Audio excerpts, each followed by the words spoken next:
Welcome to what looks to be another beautiful and hopefully moderate morning here I in. know. We've been blessed with a mild spring so far. Yes, we have. All right. Well, what do you have for this morning as far as a good verse to jump off into? Well, we'll see what jumps out at us in Acts 23. Acts 23. All right.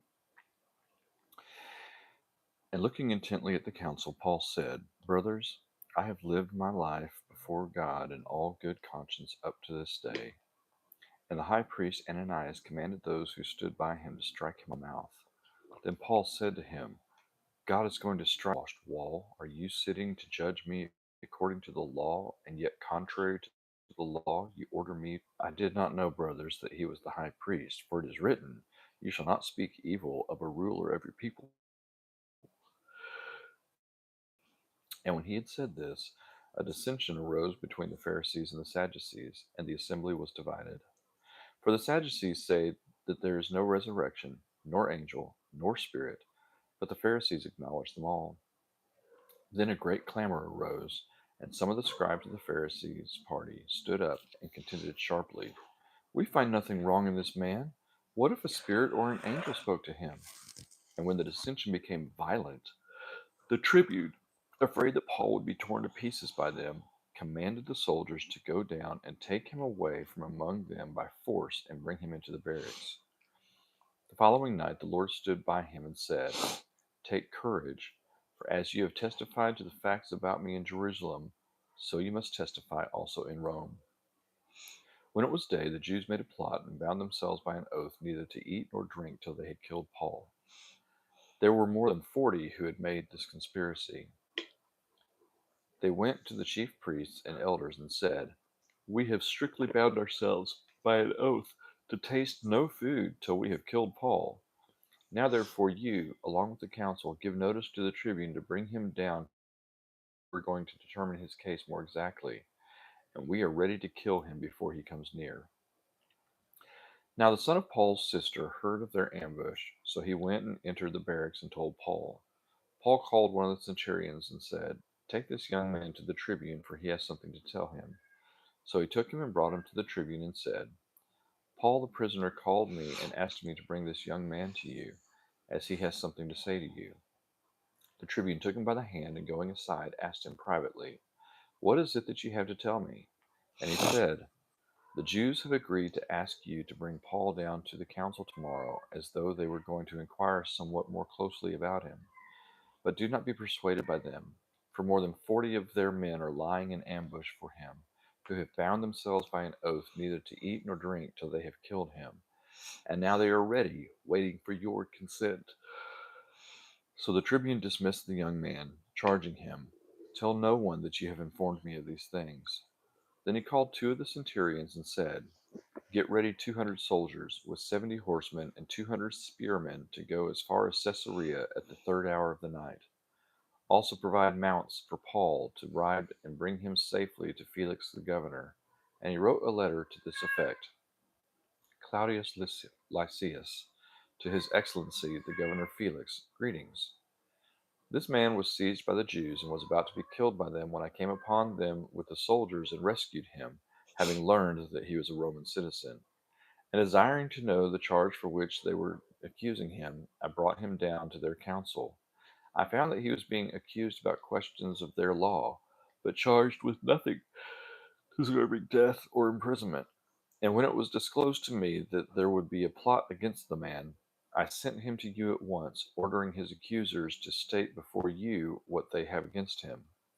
So the soldiers, according to their instructions, took Paul and brought him by night to Antipatris. And on the next day they returned to the barracks, letting the horsemen go on with him. When they had come to Caesarea and delivered the letter to the governor, they presented Paul also before him.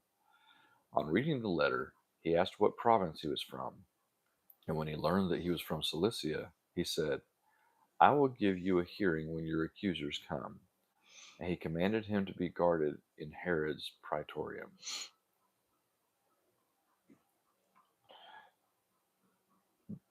the letter just still cracks me I up. know it. And I rescued him. So, with where we are today, Yes. what's the message for us? What's the message for those who are in a boat or in a station as we are? What do you see? Well,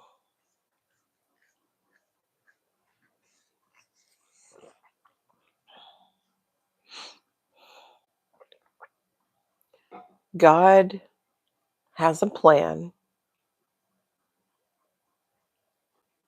and even imprisonment for Paul was part of that plan because he had to get to Rome at the right time. Hmm. If he had told Paul, "Hey, you're going to end up in Rome preaching the gospel too," Paul would have just gone immediately to Rome and in his desire to fulfill God's intention. Hmm. But that wasn't his will at that time, Yes. you know? Um, and so he had to be carried there at the right time. Um, Paul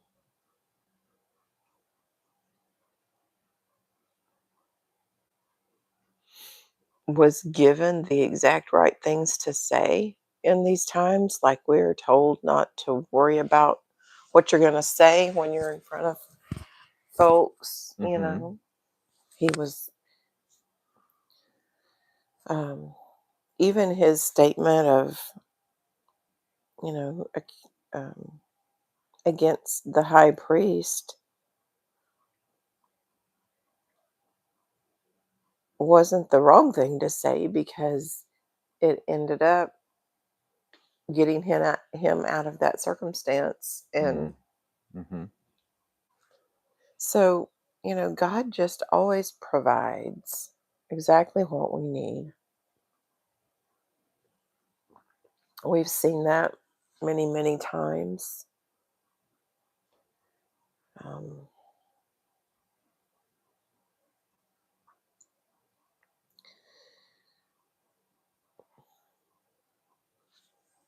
what about you? What do you think in regards to your question? I think absolutely the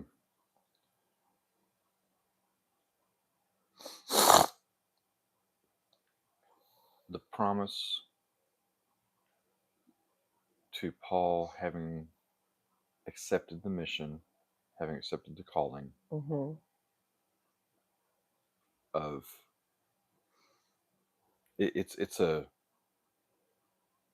it's along the principle of you've been faithful in little, so now you'll be faithful. Now you'll be given much to be Hmm. faithful with. And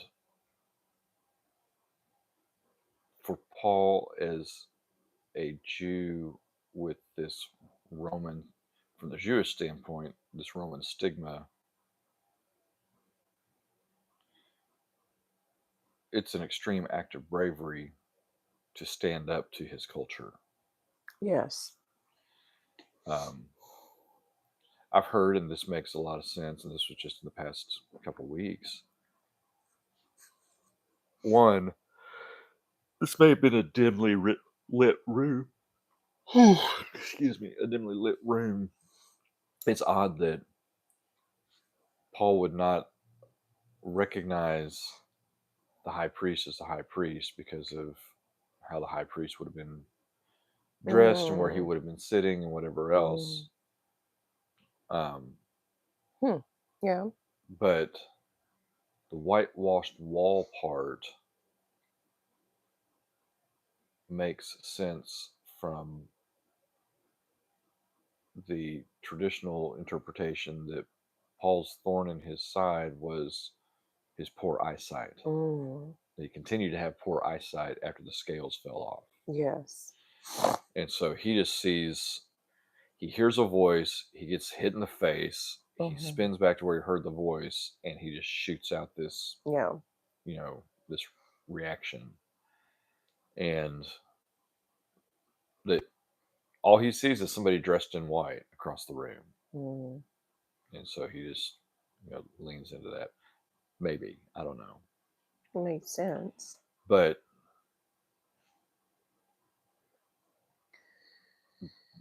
his response to the abuse of power with a pretty strong, and I mean it's like you brood of vipers kind of language coming from Yes. Jesus. Yes. It's heavy language. Absolutely. So there's that. So he stands up in that kind of way, and then of course he's already made a name for himself among the Romans, and how he's like, "Now, hang on a second, before you start beating me, are you sure it's lawful to," asks in a way that offers protection to the person who's about to abuse him. And then there's this amazing letter, which again just cracks me up. Yes. Um, but I think the message for those of us who have been called to mission is a sustaining message, because we see Paul on the shipwreck. I just have to believe that he knows he's not made it to Rome yet. God hasn't kept his promise to him Right. yet, and so he's not going to despair.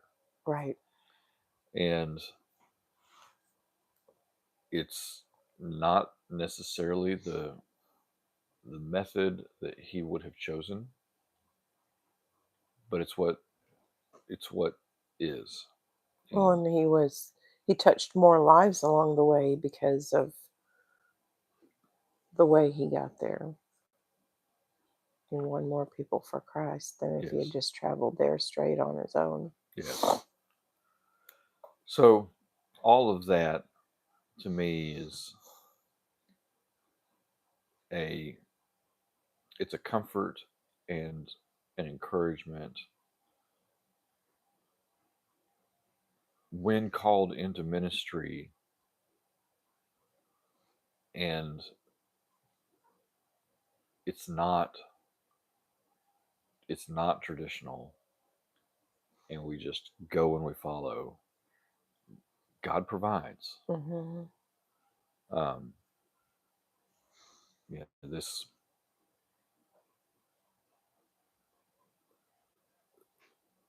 steady unfolding of provision is absolutely amazing. Absolutely. And how we go from, you know, two kids just living on love and doing our best to kill each other each night in bed, to this amazing journey that he's brought us on, with never having to go without unless we have chosen to. I mean, not really. Hmm. And being given challenges and brought through the other side of challenges with being made stronger consistently, um, finding ourselves with this amazing opportunity and this amazing calling, and being able to recognize it's not because of us. In some ways, it's in spite of us, but in every way, it is that we just believe him and we're going to keep following, Yeah. and good things keep happening for the mission that he has called us to, Yes. because it's not our mission, Right. it's his mission. Right. And I think leaning into that and believing that more and more wholeheartedly is what Paul could draw from, saying, "But you told me I was going to Rome." And with us, it's, but you've told us that this is going to happen. Why That, hasn't it happened yet? yeah, there's going to be this place of hospitality and healing and a hope that multiplies into other communities and multiplies into helping others be able to step into this type of ministry. That this is, you've given us seeds, and we are sowing those seeds, and we are leaning into this calling. And you've not brought it all about yet. Yeah. So we know that we are where we need to be, and what we're doing as we are pursuing best as we can see is pursuing your will. Yeah. And you're going to bless that. Yeah. Well, another thing to consider in all of this is uh, with the mentality that the Jewish leaders and just the whole Jewish community really had about blessing and curse, right? We see this in Deuteronomy, and we've been studying that in our Bible class. Mm-hmm. Paul does not, through that lens, Paul does not seem like someone who's being blessed Mm. in their viewpoint. He's been struck basically blind. He's been imprisoned. He's been beaten. He's been charged by the Romans. I mean, he is not Stoned living. and left for dead more than once. Yes, he is not following in their eyes, Mm-hmm. being pleasing to God. And so that says to me, You're saying what they would have seen would what, not be what they would have right, thought would be the fruit of somebody who's following God. right. Yes. And so in their eyes, he is, he's going through a lot of sorrow because of his poor choices in their eyes. And God is trying to get a hold of him to bring him back to more of their way of thinking Mm-hmm. and doing.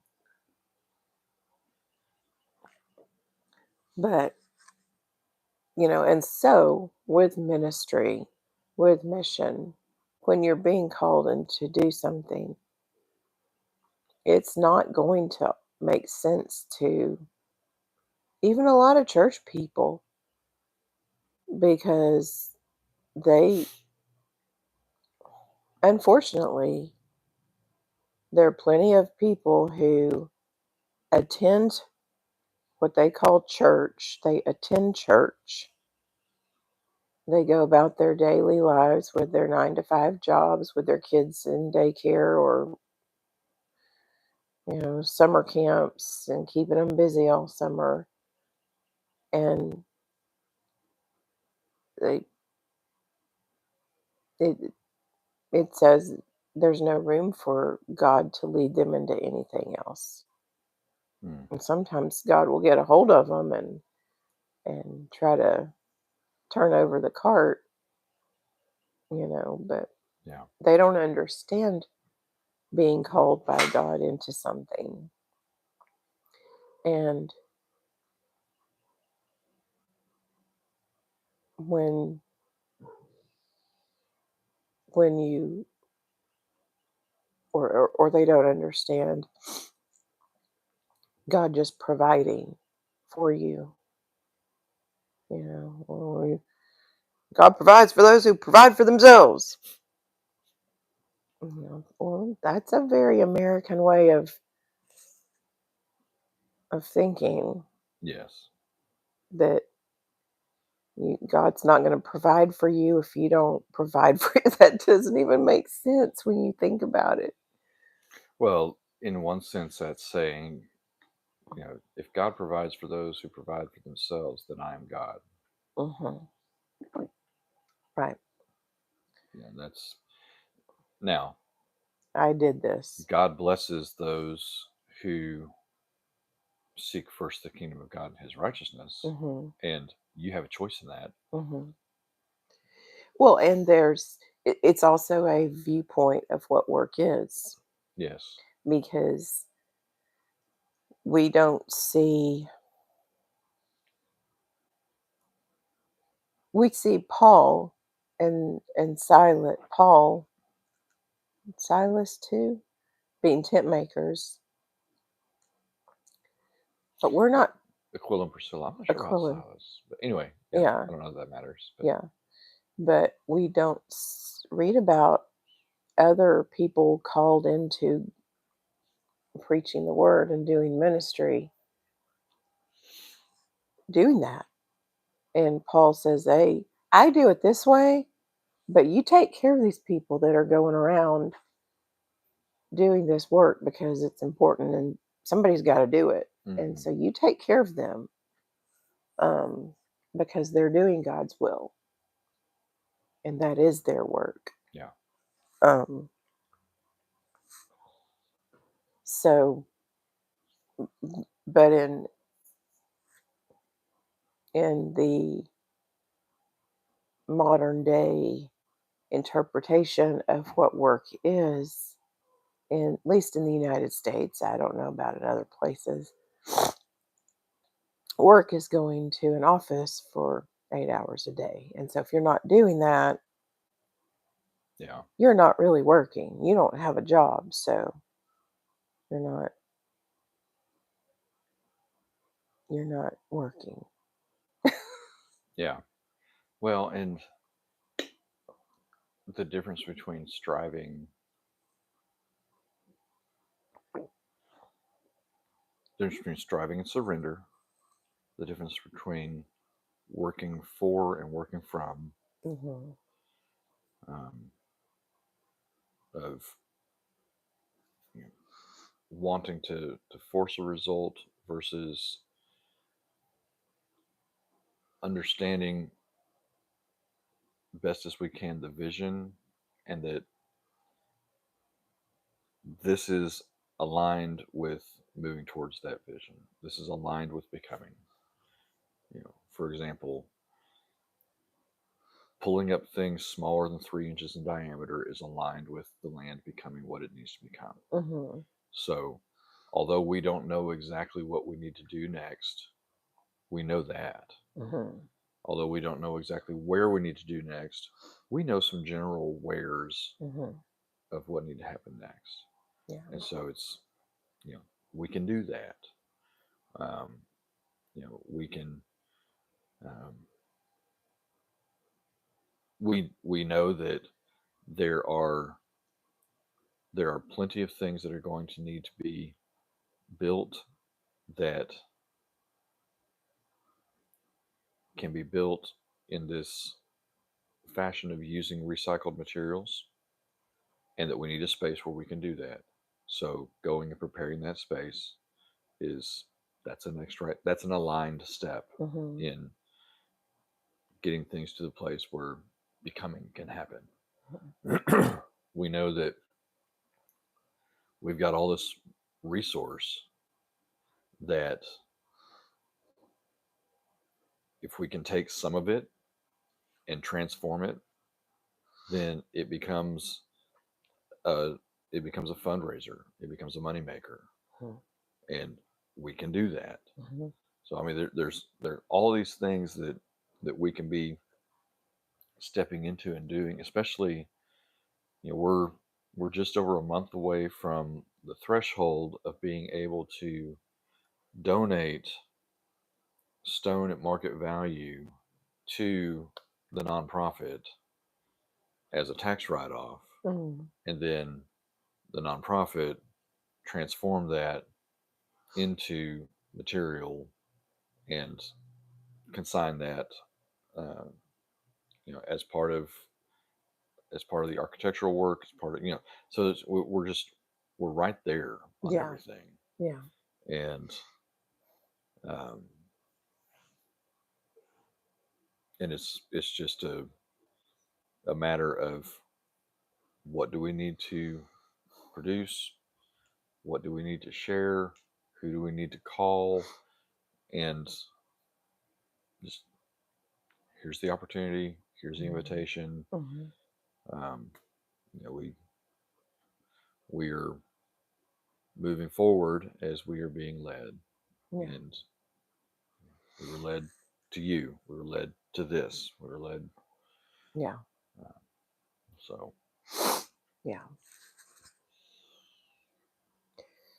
Something also in this text struck me when it was talking about how the Sadducees don't believe in spirits or angels or um,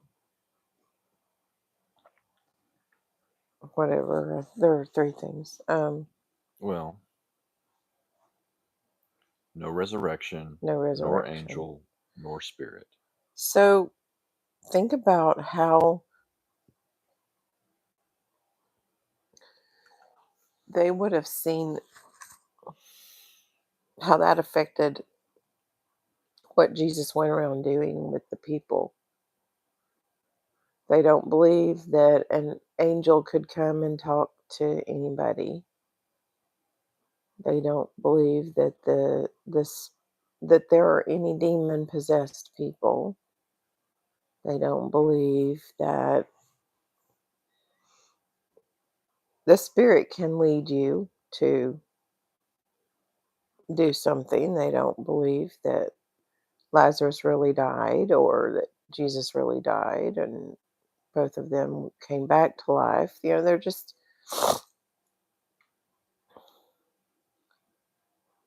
and then wasn't Zachariah, wasn't he a Sadducee? And an angel That spoke that to was him? that was the one of the things that Frances suggested Yes. that she had read, that all of those who were of the the priestly class Hmm. were, I mean, that was like thoroughly Sadducees. That did the actual work in the Yeah, temple and stuff. Yeah. So, just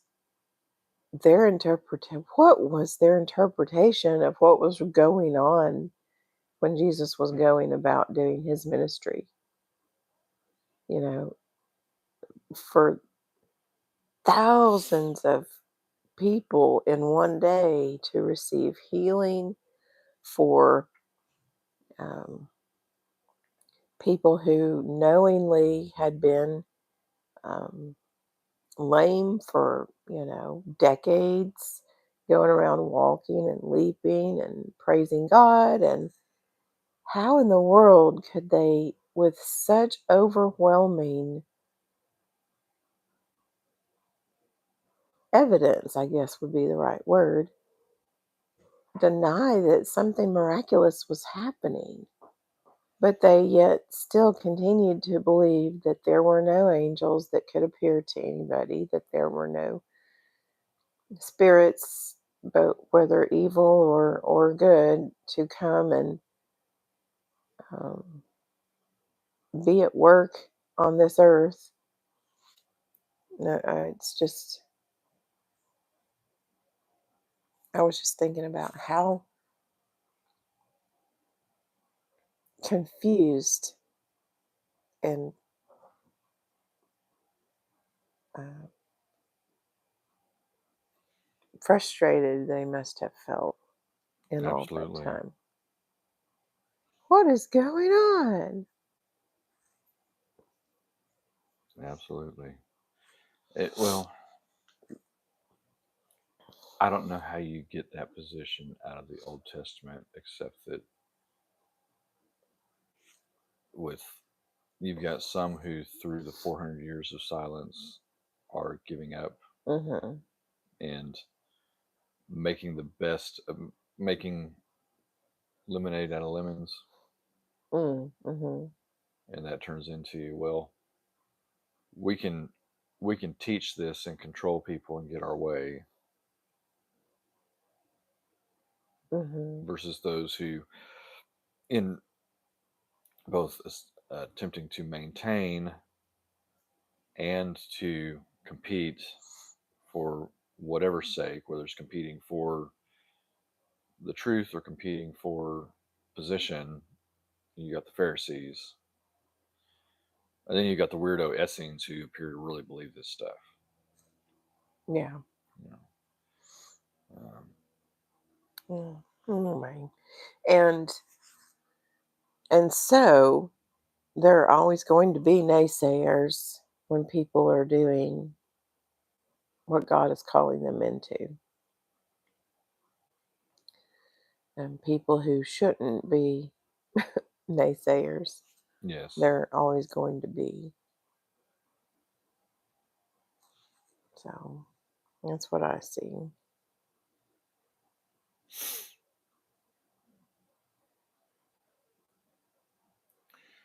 Well, and it's hard. We know it's hard when those people are those that are close to us or should, by virtue of their position, be championing the things of God Hmm. and are instead, like the Pharisees and Sadducees, attacking those who are progressing in the kingdom without their blessing or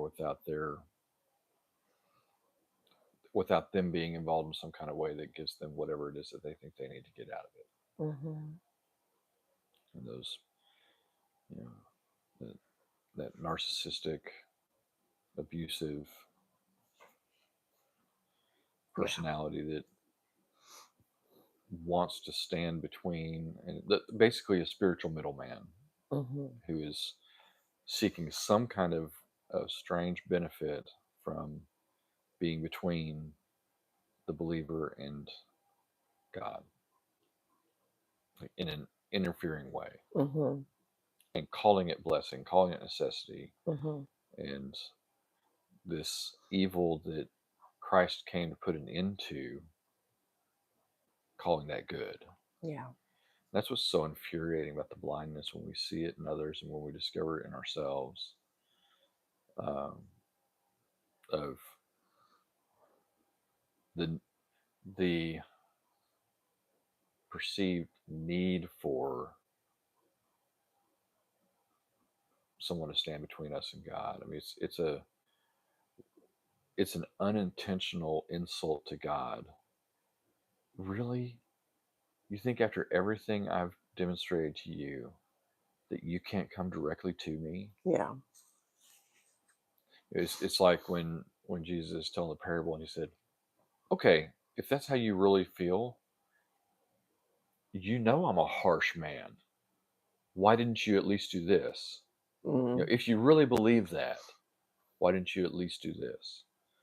And I like Justin's take on that. Of this is somebody who doesn't want to be known as serving this person who went off to get the kingdom and then is coming back. You Hmm. know, that they are hedging all their bets, Yeah. and um, you know, in a modern day sense, it's hiding behind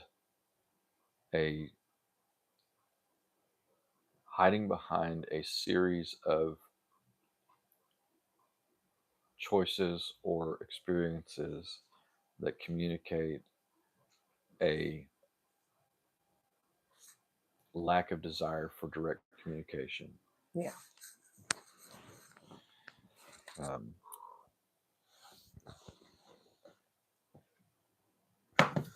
anyway, I don't know.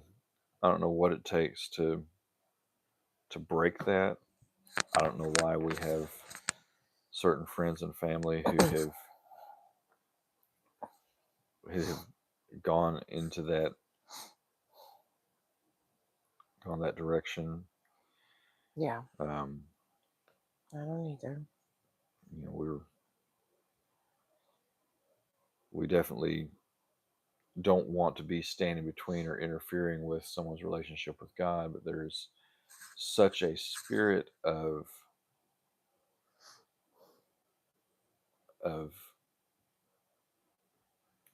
unbelief in the ability of direct relationship with God through Christ.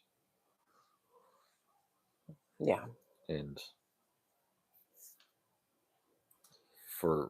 for all of the good that Christian education has done over the last, really, as an institution, only over the last 200 years.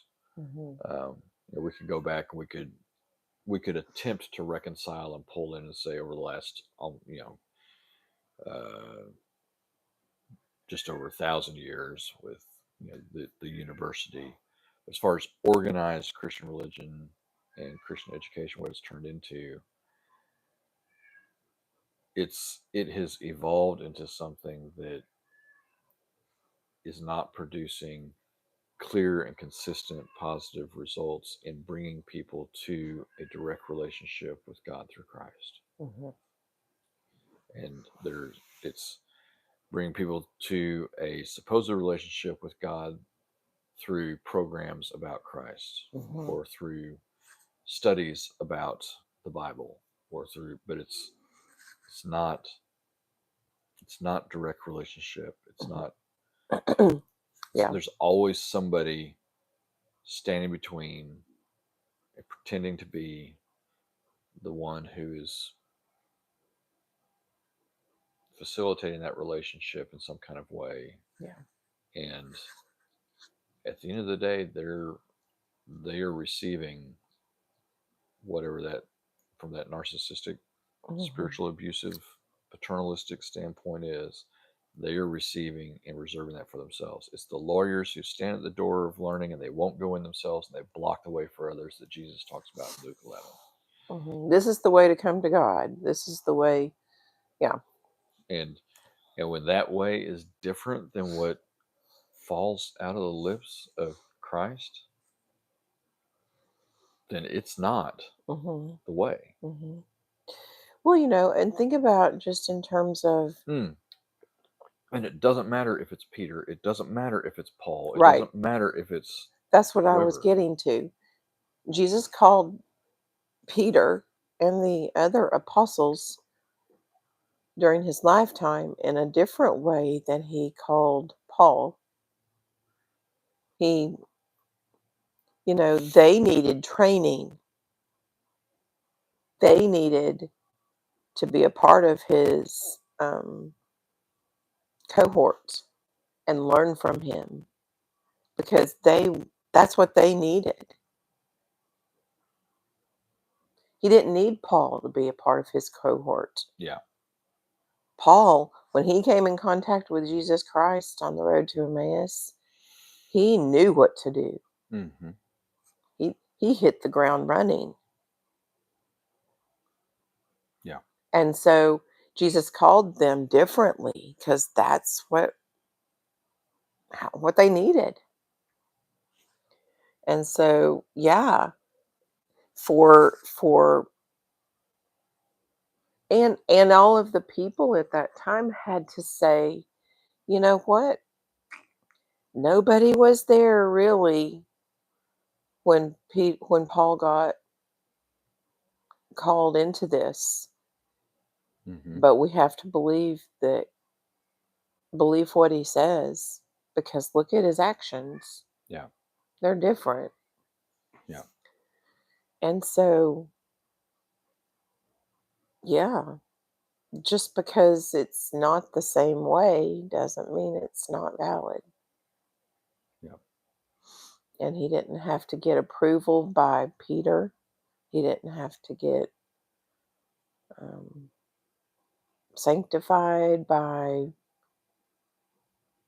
the overarching body. I We mean, we tend to think that Christ being the door mhm, is like driving down the highway and this is the exit, mhm, or I'm getting onto the highway and this is the only entry point onto the highway, mhm, which is not true. Christ comes to all of us where we are, and so that door shows up for someone who is still caught up in the aftermath of whatever their situation is, Mhm. not the we're going to put you through this instruction for the next 6 months, which is going to bring you to the point where you can be on the same path that we're on Yeah. before we accept you. Yeah. That's not Christ. And so it's a whole different concept of what it means to be on the same journey. It's like we're on the same journey, but we're coming from all over the place. One of my favorite symbols from early uh, it's it's from pre-Catholic Christian thought is this this circle of dots, and in the middle of the circle of dots there is a dot, and it's this idea both of radiating out from Christ as well as being drawn to Christ from all over the place. Not here's this one way, here's this one Mm. thin line path that we're Mhm. going to get you on, we're going to keep you on. That's not the way of the kingdom. The Yeah. way of the kingdom is he went to seek and to save the lost. He didn't go seek and save the lost and herd them all to one place and then say, okay, now you can come in. Mhm. He met them where they were. He brought them in through relationship with himself. Mhm. And then they are being called to, they're being trained to hear the voice of God, the voice of the shepherd, and to follow that call, follow that calling, follow his voice all the way back home. And that might look like climbing up the side of the mountain instead of walking a path. It's just going to look, it might look like swimming across an ocean. It's going to be, it's a different journey. And we've got to be okay with that being okay, Yeah. and not insisting that the only way to God is through the same way that he called us. Now, he's clear in Jesus is the only way. Jesus is the only way. Mhm. And he's clear in that coming to God through Christ requires that we surrender, Mhm. and we surrender to him in his death, Yeah. and that we participate in his death through baptism. He's Yes. clear about that. We humans have taken that very clear surface plain language teaching and turned it into all sorts of convoluted doctrines that end up creating confusion, instead of just saying, well, yeah, if you believe that Jesus is Christ, let's do what he said would put you into participation with his death, burial, and resurrection. Yeah. Let's just go ahead and do that. We don't have to question that. We can just do it. Instead Yeah. of here's how many thousands of books on why baptism is or isn't essential to anything. Yeah. So, well, let's all of that creates confusion. Yeah. And getting back to just what Jesus had to say, and not having all the middlemen with their publishers and all of their middleman hands in the way. Mhm. Just Mhm. get back to what Jesus actually said. Yeah. And that's again the the difficulty of just being Christian. Yeah. Yeah. The difficulty of So just being simple and just being simply simple. Christian. Yeah. And you're absolutely right. He even says, I didn't go to Jerusalem to get permission to be on this mission for Mhm. Christ. Mhm. He gave me permission. Right. And if you're challenging his permission, you don't need to talk with me about that. You go talk to him about that. Mhm. Yeah. So we are on a journey. Mhm. We're following a calling, and we're seeing fruit from that. Yes. And that's going to accelerate as we continue to do our best just to take the next right step. Yeah. Yep. So, anywho, well, I love you. I love you. Let's go stay on mission.